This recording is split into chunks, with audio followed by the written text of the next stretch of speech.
I can only wait so long until I talk about this player again. I know, all right? Hate me in the comment section. Go ahead, I'm ready for it, all right? I've built some thick skin on this one. But the last time I talked about him in a video was January, so give me a break. I got an itch, I need to scratch it, okay? Let's talk about 10 plus players who are just absolutely primed to break out in 2024. Their value in Dynasty is going to skyrocket all the way to the moon, ladies and gentlemen. Number one, you know him, you love him. We said he could have a JS in year one, and you know what? He did. His name is Rome Odunze. Ladies and gentlemen, Ben Johnson is your Lisan Al-Gaib. He is here to take you to paradise, all right? This entire offense should look completely different in 2025. You got a new head coach. You got a new play caller. Another year of growth for Caleb Williams and additions to the offensive line. We're talking Joe Thuney, one of the best guards in the NFL last year. They traded for him from the Kansas City Chiefs. They signed a center from the Falcons, Drew Dahlman, on a nice little deal there, and they traded for Jonah Jackson. Their offensive line will take a complete 180 in the right direction, right? Now, here's the thing. We all think about the rushing attack in a Ben Johnson-led offense. We're all thinking about the running backs. But what you might not realize is the Lions were actually top of the league in passing yards in the last couple of years with Ben Johnson. All right, top 3 in passing yards per game in the last 2 years under Ben Johnson, second and third in 2024 and 2023, and top 8 in passing yards per game the entirety of the time that Ben Johnson was a coordinator there in Detroit. And look, we have consistently seen multiple pass catchers thrive in a Ben Johnson offense. I mean, let's go back 2 years to 2023. Amon-Ra St. Brown and Sam Laporta both finished top 4 at their position on a points per game basis. Incredible. Then in 2024, we had the addition of Jameson Williams. Amon-Ra, still a top 4 wide receiver in points per game. Jameson gets in there as a wide receiver 2, 23rd in points per game, which a lot of people forget about. And then Sam Laporta still finishes 8th in tight end scoring points per game. Oh, and by the way, there's a bigger piece of the target pie in 2025. If you remember, Keenan Allen is still a free agent, and there is no talks about him returning to this team. I mean, he is posting photos on his Instagram of him in a Chargers uniform. I don't think he's coming back to Chicago, right? This is one of those veterans who's probably going to get signed somewhere else. And last year, Keenan Allen accounted for 23% of this team's total target share, 121 targets up for grabs. Rome Odunze should have a huge year. He should shine in 2025. All right, my second player here. Let's get a little strange. Let's get a little strange here. Maybe Dr. Strange himself, Mr. Brenton Strange. I know this may be out of left field, but I think he's a sleeping giant. I mean, I am far higher on him than the rest of the industry. I'm wondering why no one else is higher on him right now. But anyway, Brenton, he's already shown flashes, right? There were 4 games last year where he looked very, very good. He scored over 10 PPR points. That's weeks 5, 8, 15, and 18. And we'll all remember the week 15 game where he put up 11 receptions on 73 yards and 12 targets. And you can see in the last 2 years with Evan Ingram off the field, you'll see that out of split. That's without Evan Ingram for Brenton Strange. He was a, fringe starter at the tight end position, almost 9 points per game. With only 5 targets per game. And here's the thing about Brenton Strange. He's a better prospect than most people realize. He was kind of the forgotten guy in that draft class, but he's a good athlete. Over 9 RAS, right? Which is fantastic. And we know athleticism for a tight end is more important than any other position for fantasy football, for the NFL, probably on the offensive side in general, right? According to RAS themselves, 77.8% of Pro Bowl starters in the last 25 years tested with an 8+ score, and that is Pro Bowl starters, not reserves. He got great draft capital, round 2 from the Jags. Don't forget about that in 2023. And that is what we need, because you can see those first 2 rounds of hit rates for fantasy football. You got to be in those first 2 rounds or it looks very, very bleak. And just like Rome Odunze, there's a bigger piece to the pie here in the Jags offense up for grabs. Both Evan Ingram and Christian Kirk gone from this offense. Evan over to Denver, Kirk over to Houston. Evan Ingram was second on this team in targets, and he only played 9 games. He was averaging 7.1 targets per game, was on pace for 128 targets. And for Christian Kirk, he was 6th on the team in target, but again, he only played 8 games himself. He was averaging about 6 targets per game, on track for at least 100 targets last year. And here's the thing, Liam Cohen steps into this offense. We saw big games for Cade Otton in the Bucs offense last year. I think there could be a top 12 season kind of sleeping in the shadows here for Brenton Strange. All right, at number 3, you're going to have to entertain me here. All right, you're going to have to give me some grace because I can only wait so long until I talk about this player again. Bucky Irving. I know, all right? Hate me in the comment section. Go ahead. I'm ready for it. All right, I've built some thick skin on this one. But the last time I talked about him in a video was January. So give me a break. I got an itch. I need to scratch it, okay? I genuinely think that the one comment I keep hearing people say is that it's a split backfield. Like, why are you so in on Bucky? It's a split backfield. Rachaad White is still there. Respectfully, if that's your thinking, I'm here to free your mind, my friend. I don't think people realize how dominantly Bucky Irving took over this backfield last year. So he didn't take over the job until after week 12. If you look from week 1 to 11, Rachaad White was their main guy. He had the higher utilization score. But from weeks 12 to 18, you'll see Bucky completely dominates this backfield, right? The utilization score is up there at 7.2. He leads the team in snap percentage, rushing attempts percentage, right? Route share, targets per route run, attempts inside the 5-yard line. He completely dominated. And then if you go even further into the season, the last 2 games of the season, which were both must-win games, all right, for them to get into the playoffs and in the playoffs, in those games, shout out to Matthew Betts over there, here's what the touches per game were distributed to this backfield. Bucky Irving, 21.5 touches per game when it mattered the most. Rachaad White, 1.5. Please stop talking about Rachaad White. I'm begging you. It was just utter dominance for Bucky Irving, and I'm expecting much of the same in his second season. And don't forget, his rookie season was historically great. Here is a list of rookie running backs in the past 25 years with at least 240 PPR points. That's about 14.5 points per game. 47 plus receptions, 5.2 yards per carry. You ready for this? Here's a list of players who have done that in their rookie season. Jahmyr Gibbs, that guy's pretty freaking good. Alvin Kamara, another guy that's pretty freaking good for a long time. And wait for it, the only other guy, Bucky Irving, ladies and gentlemen. A truly historically great season. And by the way, if you added another qualifier, which is at least 1,000 rushing yards, Bucky would have sat alone in that category. And even if you remove the rookie tag, let's just compare him to the NFL. Well, in 2024, if you look at running backs who had at least 100 rushing attempts, he was 4th in yards per carry, had the 7th best PFF run grade. He was 1st in yards after contact per attempt. He was 9th in missed tackles forced despite splitting a backfield. He had the 5th best breakaway percentage. Those explosive plays were there, and he was incredible through the air. 4th best yards per route run. By the way, fun fact, shout out to Reddit. They have this love for Bucky just like me.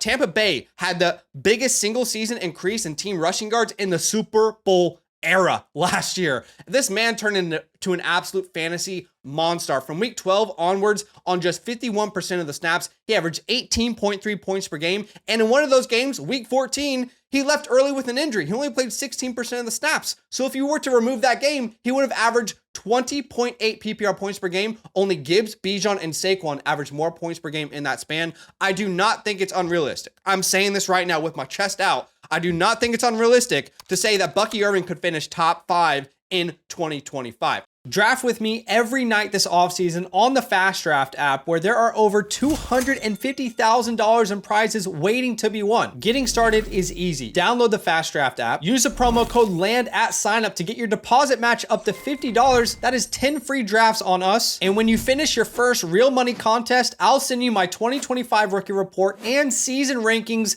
completely free. Check out the link in the pinned comment to start drafting today. All right, at number 4, let's talk about Slick Ricky Pearsall. This take is very simple. All right, this one won't take very long. His stats are not going to impress you. Like me making a take about Ricky Pearsall that's statistically driven, is probably not going to help any of us, right? Because he was shot before the season. The man was recovering from a gun wound, and this led to a very slow start. But no Debo equals more opportunities, and he had 5 games where he showed just incredible flashes towards the end of the season, right? You can see in week 7, 8, 10, 17, and 18, more specifically, in week 17, he scored almost 30 PPR points, and then he followed it up in week 18 with about 19 PPR points, and those were games where he was getting about 9 targets per game. If you look at games where he averaged over 70% of the snaps, he was averaging over 12 PPR points per game. I'm saying this with a lot of confidence. Ricky Pearsall should be a legitimate flex in 2025. The same way that you have confidence in Jamison Williams or Jordan Addison to be your flex, I think you will have that same confidence with Slick Ricky. All right, at number 5, Trey Benson. All right, let's talk about the elephant in the room. Let's get that out of the way. Let's get that elephant out there onto the circus. James Conner's very good. We know that. He just extended his contract. We know that. However, this coaching staff has talked about how they view Connor and Benson as a true duo in 2025. I want you to listen to the head coach himself. I really see us, if he takes a necessary jump from year 1 to year 2, I think we got 2 starting backs. You know, that's how I kind of view those guys. And you see certain teams out there that have like 2 1s, I would say. I think we should have 2 1s next year. And for some reason, there's like this common trend right now in the community that Trey Benson was bad last year. That's just so far from the truth. It's strange to me that it's a narrative right now. I mean, yes, he was disappointing for fantasy football, but that was because of a lack of opportunities. That wasn't because of his performance. I mean, guys, let's look from week 3 onwards. He had the first 2 weeks in the NFL kind of trying to get his bearings, but from week 3 onwards, out of 70 running backs with at least 40 rushing attempts, this is where he ranked in that span, okay? 5th in yards per attempt at 5.5, 6th in yards after contact per attempt at 3.65, had a top 10 elusive rating, had a top 25 yards per route run. And in that span, guys, he averaged more points per touch than J.K. Dobbins, who was dominating last year, Najee Harris, Brian Robinson, DeAndre Swift, Ramondre Stevenson, Tony Pollard.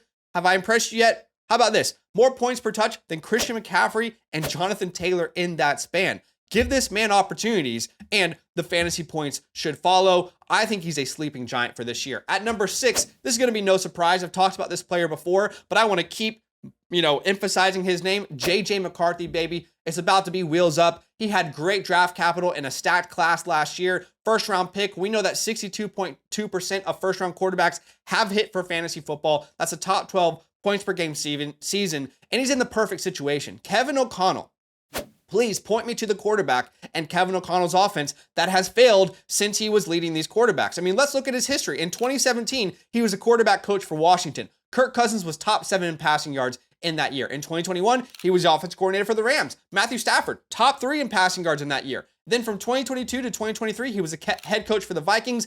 Kirk Cousins had his most passing yards ever in a year in 2022. And in 2023, he was on MVP form before he went down with that injury. And just recently, 2024, Sam Darnold, journeyman, revived his entire career, had career highs in completion percentage, yards, passing touchdowns. I mean, then he went into Seattle and got a bag. But the point is, Kevin O'Connell is a quarterback whisperer. This is the man you want JJ McCarthy to be led by, with unlimited weapons. Unlimited. All right, little Russell Wilson there. You got Aaron Jones, Jordan Mason now, Jefferson, Addison, Hawkinson. I mean, he was able to sit and learn behind a very good offense for the entirety of last year. He should be ready to explode in 2025. All right, at number 7, let's talk about Isaac Horrendo. If you watched our content last year and you looked at my rookie report last year, this was one of my guys, one of my favorite sleepers in the class, and now he is primed to be the clear number 2 in San Francisco. So obviously this is dependent on a couple things happening, but let me make things very clear.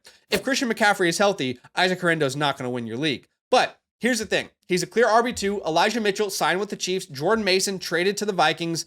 But I still believe in CMC. I still think he's a great buy, but unfortunately, injury history is a concern. We have to recognize that. I mean, Injury Shark gives him a 63.6% chance of injury in 2025, at least 3 projected missed games, according to their database. And when you look at Isaac Horrendo, he was incredibly good when he was given starter opportunities. Let's look at his numbers last year, where he played at least 50% of the games. In those games, he averaged 13.5 rushing attempts per game. That number could go up.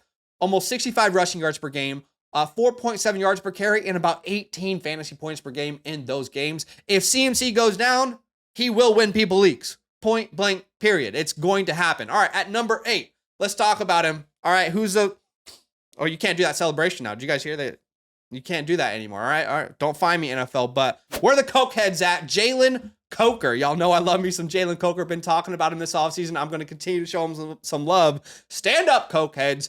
Jalen was really good last year. He was, despite a lot of injuries. He dealt with a lot of injuries, learning a new offense, rookie guy coming in, undrafted free agent, right? I mean, he did more than anyone anticipated. And if you don't trust me on that, you'll probably trust Matt Harmon, who, by the way, said Jalen Coker is second amongst wide receiver in yards per route run versus man coverage last year. And that was a minimum total of 200 routes on the season. He had a better yards per route run versus man than Malik Neighbors, Brian Thomas. I mean, what are we talking about? This guy was great. He also averaged more yards per game than all these guys who were drafted top 100 this year, like Rome Odunze, Worthy, Pearsall, Leggett, Coleman, Polk, Mitchell, Corley, Burton, Wilson, McMillan, Luke McCaffrey. he had more receiving yards per game. He had more production than any of those guys, and all those guys were drafted top 100. Incredibly impressive. And this team needs a wide receiver to step up. They haven't done really anything in free agency as at the time of recording this. Jalen Coker's already set to be a starter for them. I mean, Adam Thielen led this team in receiving yards, and he only played 10 games. He played 10 games and he led this team in receiving yards, guys. The good thing about Jalen Coker's situation is we have seen Bryce Young take massive steps last year. If you look at his numbers from his 1st to 18th start in the NFL, I did this research for you, okay? And then you look at his 19th to 29th start in the NFL. Okay, these are starts, not weeks, starts. You'll see his completion percentage goes up. His touchdowns per game are going up. His turnovers are coming way down. His passing yards per game are going up. His passer ratings going up. And more importantly, his adjusted yards per attempt are skyrocketing. He is figuring out the NFL, and Jalen Coker is going to be a big reason he does it again in 2025. I think Coker could be a legit flex for you moving forward in 2025. Now, I wanted to finish the video. I want to hear your thoughts. Who do you think is the best breakout? There's a couple guys that I'm going to name honorable mentions. All right, I wanted to fit them in there, but I'm going to give you more bang for your buck. We're going to talk about more than 10 names here, all right? So let's finish this off here with some honorable mentions. Number 1, Caleb Williams. I really wanted to talk about Caleb Williams. Maybe I'll talk about him in another video. I think that offense is just primed to just go nuclear this year, guys. Jalen Wright. No Raheem Mostert, right? He's in Las Vegas now. They need a clear number 2 backup. He showed some flashes, didn't really hit his stride yet like a Benson did in limited opportunities, but I do believe there's more under the surface there for a Jalen Wright. Marvin Mims. Guys, if you look at Marvin Mims' second half of the season, it's shockingly strange because the guy's getting like 40% of the snaps, but he's averaging almost 14 points per game. It's like, I don't get it. But if he ever plays 80% of the snaps, Marvin Mims could break out. Keon Coleman.